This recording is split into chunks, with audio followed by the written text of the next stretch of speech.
Okay, let's talk about the record arm function, which is this option here.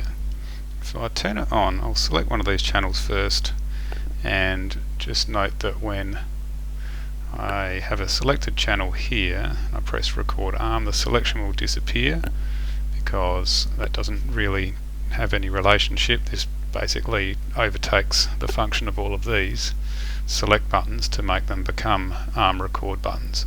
So if I select one, then you'll see it reflected on screen in MixCraft as well. Select another one, you'll see another one. But watch what happens when I select this one.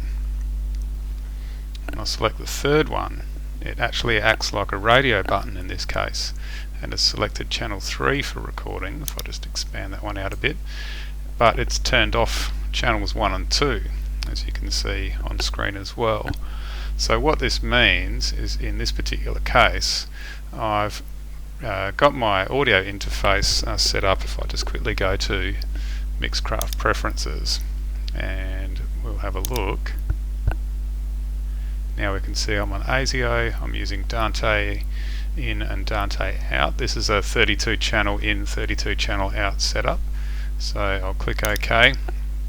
That's okay, that's fine. But what I haven't done is set everything up properly with regard to all of the inputs on my various channels.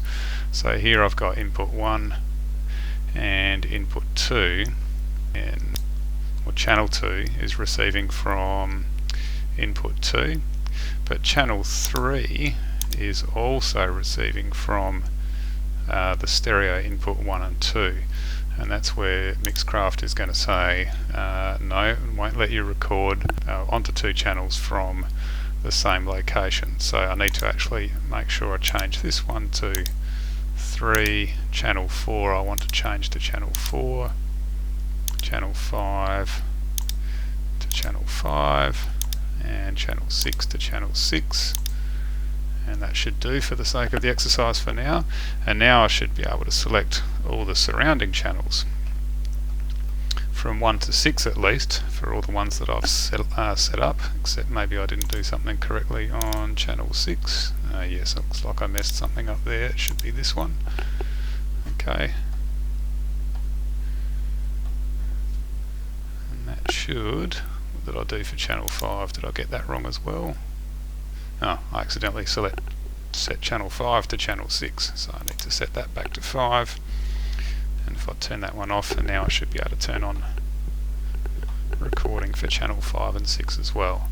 So that's working because we're sequentially looking at our channels set up. If I expand this one just so we can see all of them properly, we have channel 1, 2, 3, 4, 5 and 6, and they're receiving from, starting with input 1 mono, then going through 1, 2, 3, 4, 5, 6. Okay, and that's what allows them all to act this way.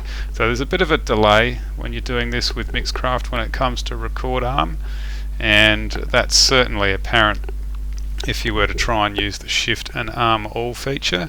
I won't actually do it now because it's a bit flaky and I don't recommend you use it anyway. It will slowly go through and select the whole bank if you've got everything sequentially set to take inputs 1 to 16, but it doesn't work very well, so just avoid that, I would say, and just do your record arming in MixCraft from the FaderPort one at a time, or if you need to do bulk selections and do them all at once, I would recommend you just select them in MixCraft like this, and then just click on the top one in this case and let it go through and do the bank that way.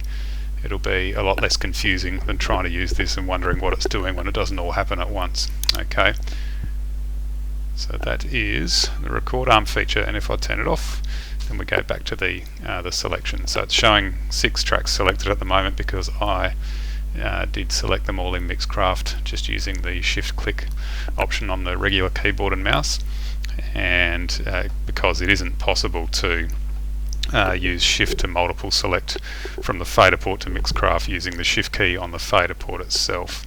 So that is something to bear in mind.